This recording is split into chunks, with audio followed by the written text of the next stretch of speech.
Hola, buenas tardes, bienvenidos a Docencia Creativa. Soy Luis Fernando Brito Rivera, investigador educativo.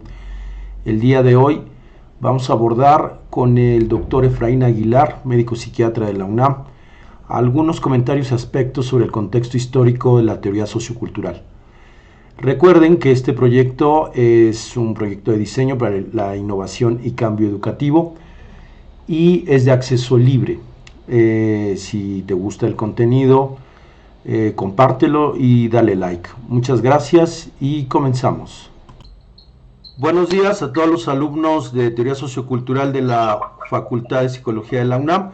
Está con nosotros el doctor Efraín Aguilar, médico psiquiatra por la UNAM también y por el Instituto Nacional de Neurología. El doctor esta mañana nos va a exponer, nos va a compartir su conocimiento acerca de la vida de Vygotsky. Adelante, doctor. Bien, ¿qué tal? Buenos días. Pues comentaremos algunas situaciones o eventos del Vygotsky, el humano. Algunas cosas de las que les hablaré son relativamente recientes. No se conocían muchos datos, muchos detalles de la vida de Vygotsky, de su vida personal. Y solo en los últimos 10, 15 años apenas se ha recopilado información y hasta eso todavía es incompleta. Pero sí es importante porque da una visión del personaje, de la persona, del individuo, que en realidad fueron más las situaciones difíciles que tuvo que enfrentar él a lo largo de toda su vida. Para empezar, pues, él era judío, nació en una familia judía numerosa que vivían en lo que hoy es Bielorrusia. Entonces Rusia era parte del imperio ruso, y en ese imperio ya era una tradición segregar a los judíos. Y en esta región donde vivía la familia de Vygotsky estaban concentrados una gran cantidad de familias judías. Era una forma de separatismo que llevaban a cabo los zares y todos los que pues detentaban ese imperio. Entonces, desde ahí podemos ver que ya enfrentaba desde un nivel familiar cierto tipo de segregación. Por otro lado, él no se sabe todavía por qué no llevó la educación primaria, no fue inscrito en ninguna escuela para llevar a cabo los estudios primarios. Estos los dejó en en el lugar. Tenía un tutor, un judío, un sabio judío. Él le brindó muchísima información a Vygotsky, al niño en la primaria. Pero una vez que terminó el periodo equivalente a la pues iba a continuar. Ya se veía que ese niño iba a seguir adquiriendo conocimiento y era necesario que pues, llegara a tener algún tipo de diploma para que pudiera después ingresar a alguna universidad. Entonces ya en lo que era para nosotros el equivalente de la secundaria y de la preparatoria, fue inscrito en una escuela particular. Este es un dato curioso porque en aquel momento las escuelas particulares eran las progresistas. Todo lo demás estaba bajo mucho control y también muchos impedimentos a las diferentes etnias. No solo los judíos padecían esta segregación. El caso es que Vygotsky es inscrito en una escuela privada, en donde, para variar, predominaba el grupo judío. Y pues no por esto él destacó, ya salió con poder demostrar su gran capacidad en estos estudios. Pero ya que termina esto, entonces llega el momento de elegir universidad, tiene que irse a hacer estudios. Los pudo haber hecho cerca de la región donde vivía, pero él, era obvio, le tiró a lo más alto.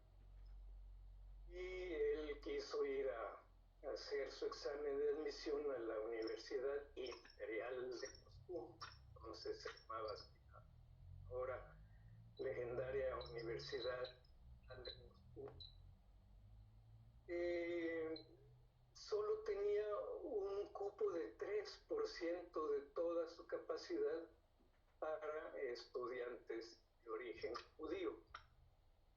Y además había una restricción, pues no podían estudiar cualquier carrera. Sin embargo, esta restricción se reducía a 2 carreras que pues son realmente muy jugosas. Entonces eran medicina y leyes o derecho o jurisprudencia.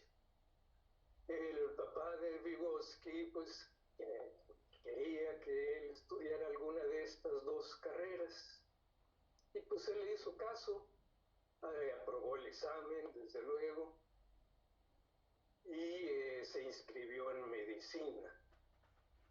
Y ya estando en medicina, un mes después se cambia a derecho. No sabemos, al parecer nunca dijo por qué, cuál fue la razón de este cambio. Esto está sucediendo en 1913. Vygotsky tenía 17 años en la universidad. Esto sucede a mitad de 1913. El dar fechas es muy importante porque hay muchos eventos bastante duros en el momento que a Vygotsky le toca vivir y además para recordar mejor las cosas pues me iré basando en las fechas. Entonces, en esta etapa de 1913, él comienza en la universidad, va a medicina, un mes después se cambia de derecho y ahí continúa. Llega 1914 y él se inscribe en otra universidad al mismo tiempo. Esta era una universidad privada, igual que a diferencia de la Universidad del Imperio, la de Moscú. Esta universidad era privada, pero además de eso, estaba constituida por los mejores maestros de la región que habían sido expulsados unos años antes de la Universidad Imperial de Moscú. Y había grandes maestros, Vygotsky obtuvo mucho beneficio de estos maestros de esa universidad, que se llamaba la Universidad Plata. Y para entonces, Vygotsky, adolescente, temprano, casi infante, ya había empezado a escribir algunas cosas, sobre todo relacionadas con el arte, la literatura, la historia, y esto por el gran bagaje que presentó durante toda la primaria. Y pues ya escribía, ya daba señales de interés, no solo de adquirir mucho conocimiento, sino de transmitirlo y empezar a generar algunas ideas propias. Es por eso que él parece haber cambiado. Esto lo deducen varios de sus biógrafos. Él no dejó derecho, pero prefería lo que se trataba en esa universidad. Y ahí él ingresa en la Facultad de Filosofía e Historia de la Universidad Popular. Pues su interés era entre la literatura, la historia, y por ahí tuvo algunos maestros muy buenos en psicología. periodo para él era la literatura, un poco la historia. Estando en Moscú, el hecho de estar estudiando en dos universidades no le bastaba. Él entró a trabajar en una revista como editor, como corrector, pero también escribió ahí. Y no solo en una revista, más de una. Escribía sus ensayos, escribía mucho sobre crítica literaria y crítica de teatro. Y esto pues estaba bastante con lo que él estaba obteniendo en esa universidad. Y mientras pues el derecho, pues bien, ahí andaba, ¿no? Y un provecho algo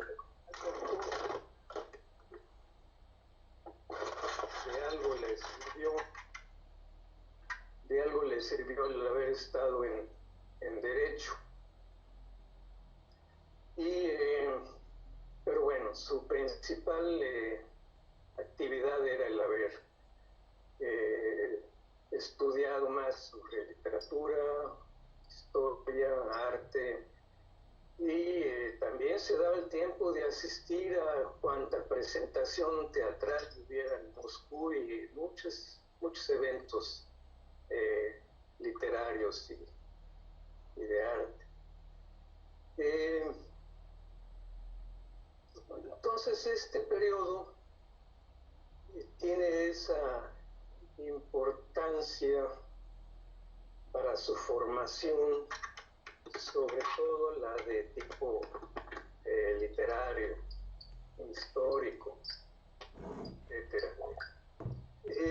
Ahora, veamos qué sucedía en ese tiempo. En 1914, a Rusia, bueno, pues no se le ocurrió, en realidad tuvo que entrar a la Primera Guerra Mundial. Y este fue un evento pues de mucho estrés para todos. Y bueno, pues tal parece que en Moscú y todavía en otras regiones más hacia la Europa occidental estaban más o menos tranquilos. Entonces, siendo un factor de estrés para toda la población, y desde luego Vygotsky no estaba exento de esto, pues continuó estudiando, continuó trabajando, continuó escribiendo. Insisto, él estaba más centrado en la crítica literaria y en una de estas revistas, que era también de judíos, él escribió mucho porque ya traía el interés en cuestiones de historia y de cultura judías. Bien, entonces esta parte de su vida está señalada por este tipo de producción académica de Vygotsky siendo estudiante.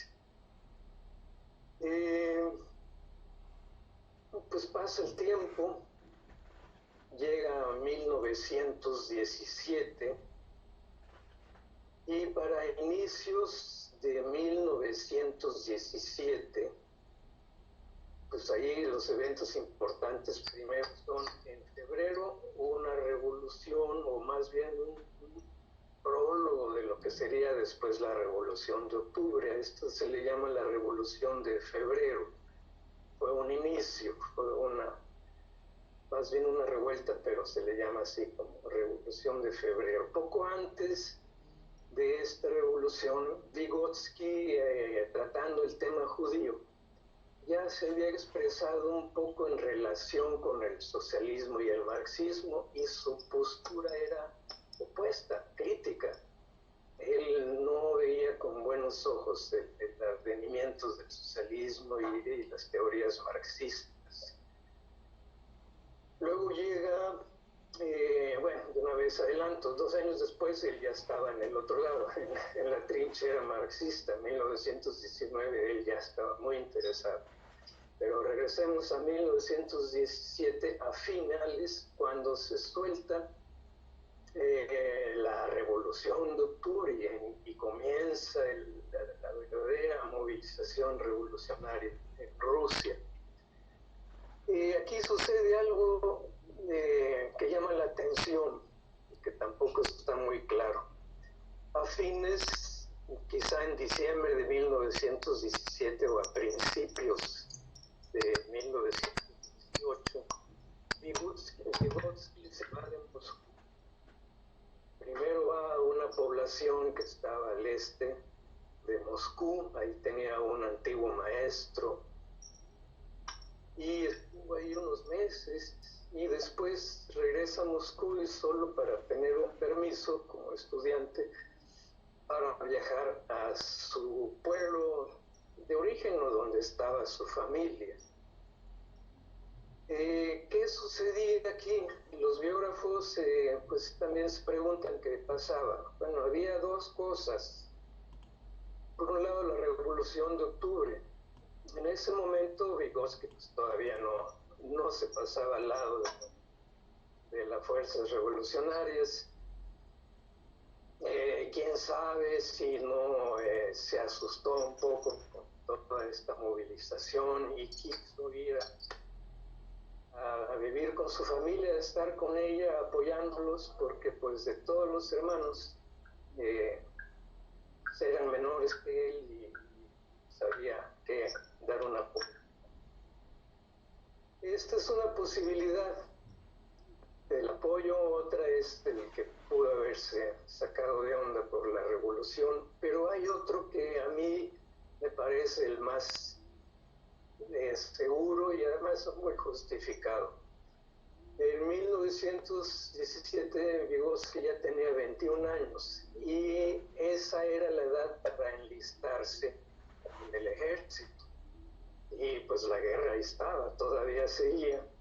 Y yo creo que con mucha razón, si esto fue el porqué de que Vygotsky se de Moscú y se fue a Gomel, donde estaba su familia, pues me parece muy razonable.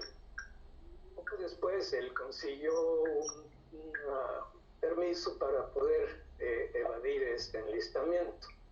Sin embargo, cuando lo consigue, pues ya la guerra mundial, que ya llevaba 4 años, en el 1918 termina. Sin embargo, cuando él llega a Gomel con su familia, pues todavía pasaban por ahí de repente soldados y tanques y vehículos alemanes, al rato llegaban rusos y de repente aparecían los del Ejército Rojo, porque pues en una revolución, nada más con la sola revolución, pues se tiene para andar en zozobra. Y casi siempre lo que sucede al inicio de una revolución es una guerra civil. Entonces, ya comienza a toda velocidad una guerra civil que también fue muy catastrófica para Rusia. Y todo esto le toca vivir a Vygotsky. Además, cuando él llega a Gomel en ese año, o quizá en diciembre de 1917, el caso es que él llega y su hermano menor estaba muy enfermo de tuberculosis. Entonces, con todo y la guerra civil y el final de la guerra mundial, estaba tan enfermo el hermano que decidieron hacer un viaje a las orillas del Mar Negro para tener un clima más favorable y a ver si esto iba a servirle, pues el Mar Negro estaba lleno también de sanatorios. Y viaja con su hermano y su mamá a rumbo al Mar Negro, pero en el camino el niño, el hermano menor, se fue con peor. Entonces llegan aquí, que es la capital actual de Ucrania, y ahí pues un médico les aconseja que mejor se regresen porque todavía faltaba un buen Crimea, es a donde ellos iban. Y pues se tienen que regresar a Gomel y poco después muere el hermanito de Vygotsky, que para entonces pues también parece que la mamá de Vygotsky ya tenía algo de tuberculosis. Recordemos que en esa época a quien agarraba tuberculosis pues no la pasaba muy bien y no llegaba muchos años.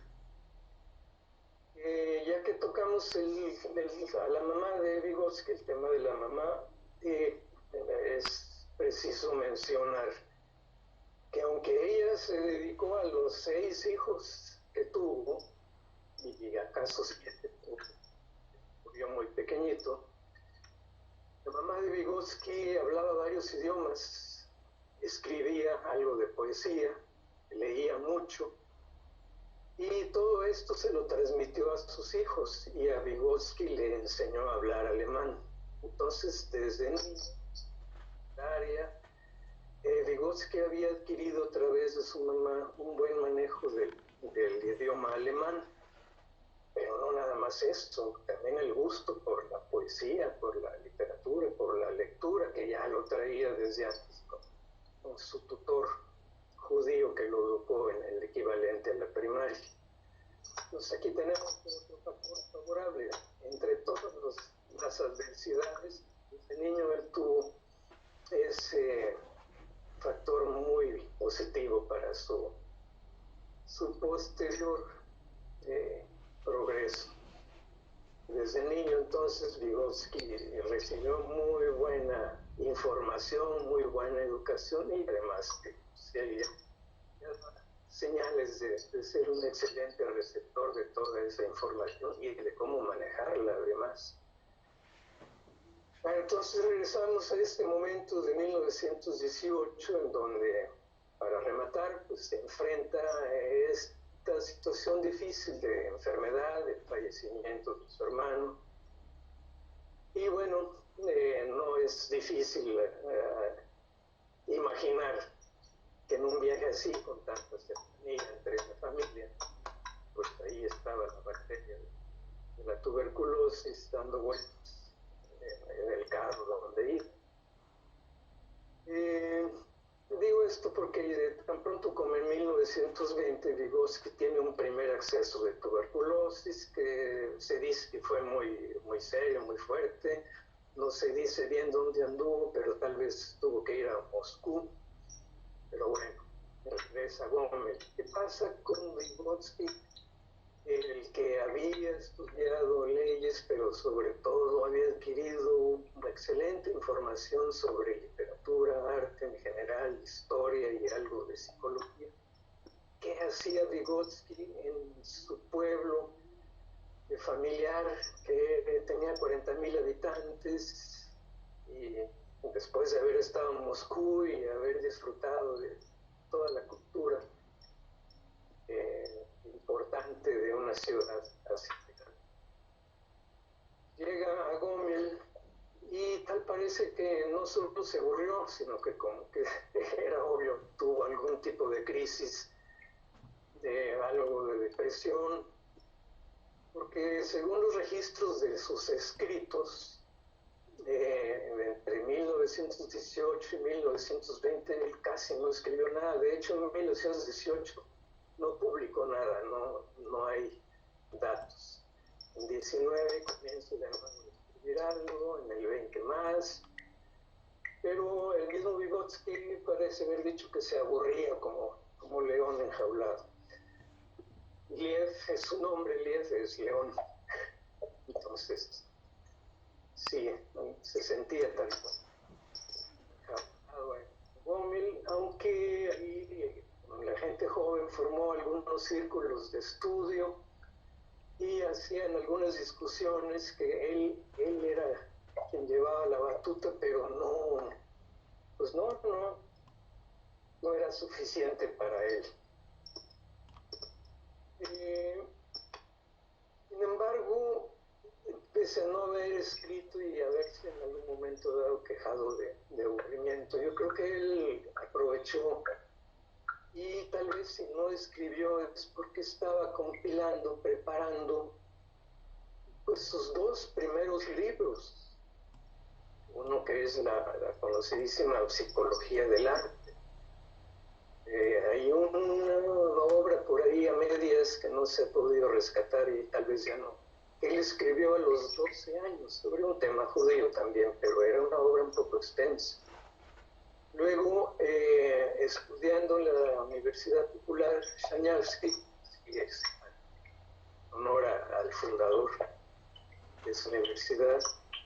En uno de sus trabajos para pasar alguna materia, él hizo un ensayo sobre Hamlet en 1915 y en 1916 hace otra versión más corregida, aumentada, y esto más todo lo que ya había escrito en los diarios y en las revistas en Moscú sobre crítica literaria, teoría literaria, teatro, etcétera.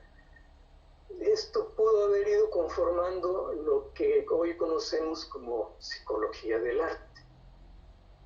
Ese libro que en realidad permaneció como un manuscrito, él lo presentó después, años después, como su tesis de doctorado, porque cabe decir que la Universidad Popular, como no era reconocida por el imperio zarista, pues no daba diplomas. Y parece que en diciembre, cuando casi sale corriendo de Moscú Vygotsky, pues sí terminó derecho, pero no se preocupó por hacer los trámites de su diploma. Y en realidad eso era lo que menos le interesaba a él. Él ya estaba clavado con el arte, la literatura, la historia y un poco la psicología. Entonces, en este periodo de 1918 al 22, 23, pues seguía aburrido y todo lo que sea, pero como que aprovechaba, él nunca desaprovechó el tiempo, incluso en los sanatorios, cuando estaba muy mal, ahí escribía y no paraba de escribir, cuando aprovechaba la estancia y el encierro de tuberculosis. Entonces yo no dudo que en este lapso de su estancia en Gómez él aprovechó para compilar y estructurar esos dos, psicología del arte y psicología pedagógica. Menos conocido, es un periodo muy temprano, pero entre otras cosas, él ahí en Gómez pues daba clases tanto en escuelas privadas como en escuelas públicas. Logró un empleo en una escuela pública, cual tampoco es fácil, pero logró. Y ahí fue también elaborando y estructurando este libro de psicología pedagógica, que es muy temprano, es muy de reflexológico, y bueno, pero tiene algunos antecedentes ya dentro del marxismo, igual los aspectos del marxismo. Ya desde 1919, después de criticar el socialismo y el marxismo, de pronto ya está leyéndolo y defendiéndolo y tomando notas y escribiendo cosas muy importantes, tanto en psicología del arte y un poco menos en psicología pedagógica. Pasa el tiempo y llega a 1924, que es el año en que Vygotsky se regresa a Moscú, aprovecha un congreso de toda Rusia, un congreso de psiconeurología. Entonces eran los neurólogos los que se interesaban en aspectos mentales, por eso se conocía como psiconeurología. Ahora conocemos como neuropsicología, porque ahora son los psicólogos metidos en la neurología, estudiando estos aspectos mentales. Entonces Vygotsky se va pues a Moscú aprovechando este congreso y va con 3 trabajos a presentar, pero uno de ellos fue crucial para que impresionara a gran parte del público que lo estaba escuchando, y fue sobre la reflexología, pero como una disciplina para poder estudiar la conciencia. En ese momento todas las disciplinas conductistas, reflexología y reactología incluidas, hacían a un lado la conciencia porque no la podían ver, idea, y no era científicamente posible estudiarlo, entonces pues estudiaban los reflejos, las reacciones, la conducta, etc. pero él la idea que lleva es hacer una síntesis de la reflexología como aquella parte de la psicología que debía estudiar la conciencia. De hecho, para entonces la psicología se definía como el estudio de la conciencia, pero nadie se dedicaba a la conciencia. Y es más, hasta la habían hecho a un lado todas las corrientes pistas y reflexos, ¿no? Tanto de Rusia como de claro. Entonces este trabajo impacta profundamente al grado que pues él se queda, lo invitan a trabajar en el Instituto de Psicología de Moscú y desde luego se queda ahí. Ahí estaba ya Luria, estaba Leontiev y Kornilov, que era el director del instituto, pues además lo invitan pues a quedarse. Y ahí comienza ya en serio el Vygotsky psicólogo. Y desde luego nunca olvidó lo que era el arte, pero en ese momento lo hace a un lado. Aquí hay un aspecto muy importante que cabe tocar. En psicología del arte, Vygotsky trata las emociones. A partir de que se queda en Moscú, todo su trabajo así que se olvide, todos están trabajando en los aspectos cognitivos, intelectivos de la psicología y haciendo intentos de lograr una psicología objetiva, materialista, y pues creían que se podía hacer una psicología marxista y decía, espérense, no se trata de agarrar las citas ya hechas del materialismo y aplicarlas a la psicología. Se puede encontrar desde dentro de la psicología todas esas fórmulas y leyes y darles un nombre propio. Desde luego este argumento nadie lo entendió y hasta ahora muchos académicos que tratan de buscar el lado marxista de Vygotsky siguen cometiendo el mismo error. Creer que se puede aplicar ahora a la psicología de Vygotsky el materialismo dialéctico. Quizá lo que ahora cabe hacer es explicar lo que hizo Vygotsky con las herramientas esas, pero no aplicarlas y decir Vygotsky se llevó por esta ley dialéctica. En fin, este es un tema difícil como casi toda la obra de Vygotsky, porque pues él andaba en otro plano en términos generales. Bueno, entonces comienza la carrera psicológica de Vygotsky en Moscú.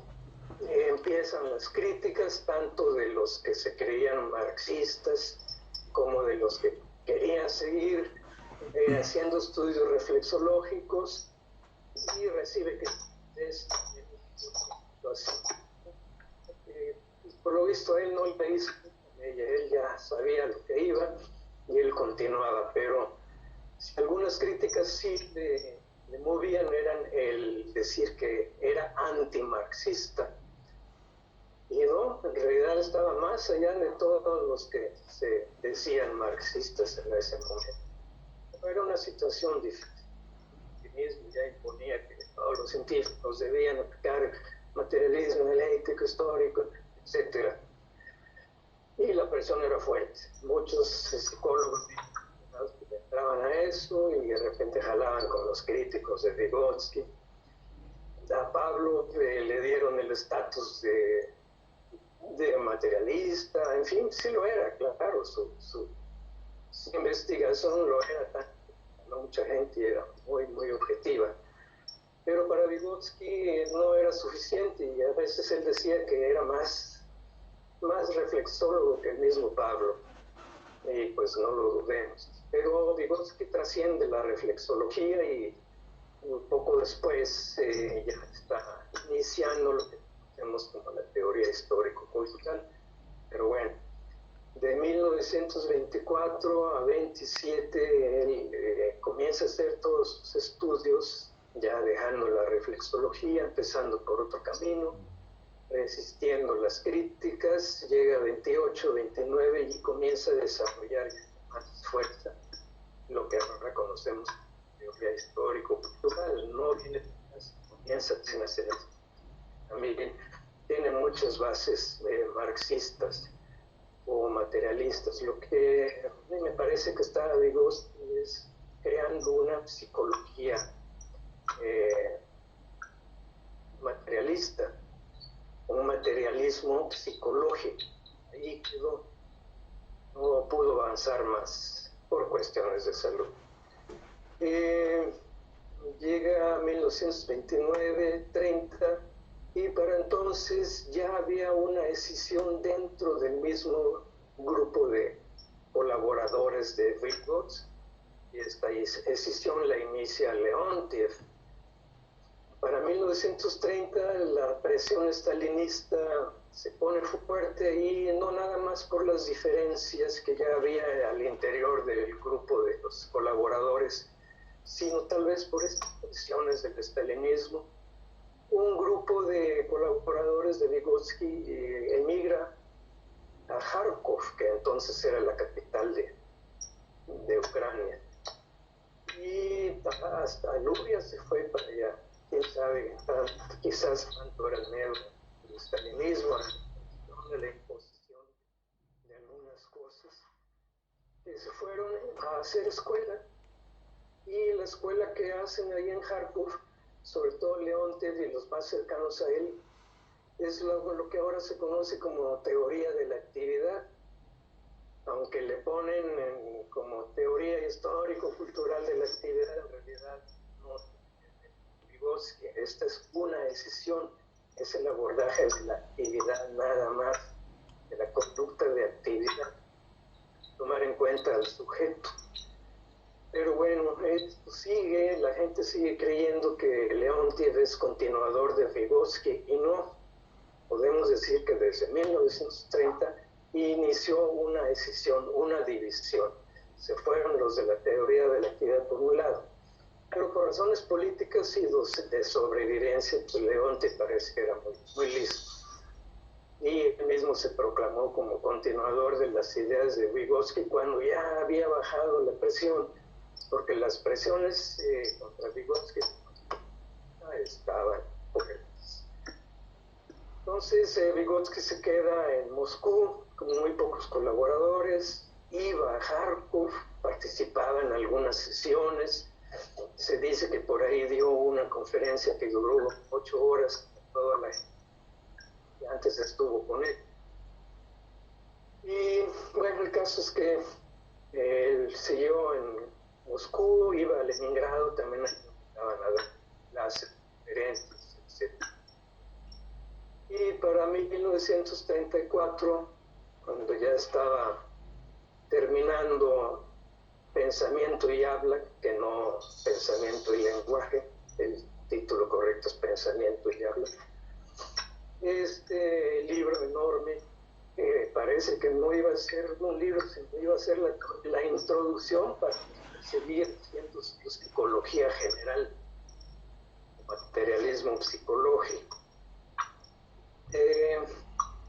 Pues ya estaba a punto de terminarlo, hubo también problemas para terminar, porque entre sus colaboradores, el principal colaborador de Pensamiento y Habla, que le ayudaba mucho con los experimentos y tenía una línea de investigación propia, pero basada con Vygotsky, se murió muy joven, y pasó un rato para que otros colaboradores después continuaron lo que faltaba de Pensamiento y Habla. El caso es que en 1934, después de muchos accesos de tuberculosis, lo llevaron a permanecer a veces hasta meses en sanatorio.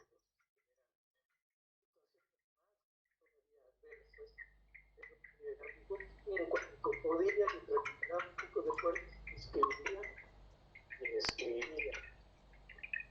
Muchos de sus escritos se han recuperado en los últimos 10, 15 años. Son muy importantes, son notas básicas para después desarrollar.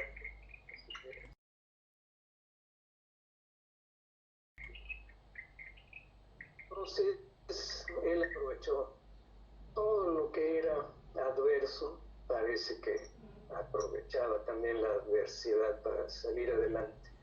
Este es un aspecto, bueno, admirable, no solo el de su obra, sino su su aspecto como ser humano. Y además, pues él sabía que iba a morir joven y lo tomó con mucho estoicismo. Él siguió trabajando y cuando ya no podía, lo internaban, pues igual seguía trabajando. De hecho, en 1925, cuando logra integrar Psicología del Arte como tesis de doctorado, él estaba en un estudio y se le confirió el doctorado en ausencia. Así de bueno estaba ese libro, esa tesis entonces. Todavía eran manuscritos y eran manuscritos de aquel tiempo, pero que me le permitió. En realidad a Vygotsky los grados no le interesaban, pero pues ya estando en Moscú en un instituto de psicología, pues, ustedes saben que todos esos papeles finalmente son importantes. La burocracia donde quiera tiene sus requisitos. Entonces nos quedamos en 1934, fallece Vygotsky, continúan las críticas, ya fallecido. El lector de Pensamiento y Habla critica a Vygotsky porque según él Vygotsky se había apartado del marxismo, en fin, así estaban las cosas en ese momento. Y bueno, pues creo que ya es bastante. Hay muchos datos muy falsos. Claro que sí, doctor. Ha sido una charla muy interesante, muy humana. Voy a cortar la llamada, permítame un momento, porque el sonido se está viciando un poco, pero bueno, muchas gracias por su atención, estudiantes. Gracias al doctor Efraín Aguilar y seguimos en contacto. Muchas gracias.